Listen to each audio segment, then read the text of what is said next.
What's the meaning of amygdala?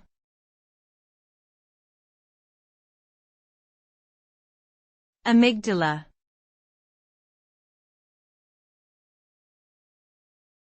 Amygdala.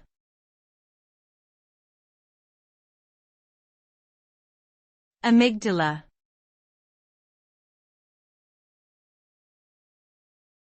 Amygdala.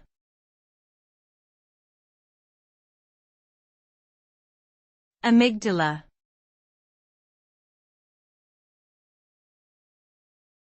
The amygdala is a small, almond-shaped cluster of nuclei located deep within the temporal lobe of the brain.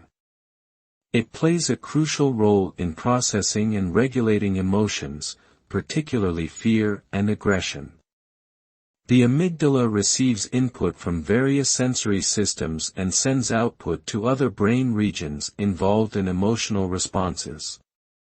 Dysfunction or damage to the amygdala can result in impairments in emotion recognition and regulation, as well as an increased risk for anxiety disorders and mood disorders.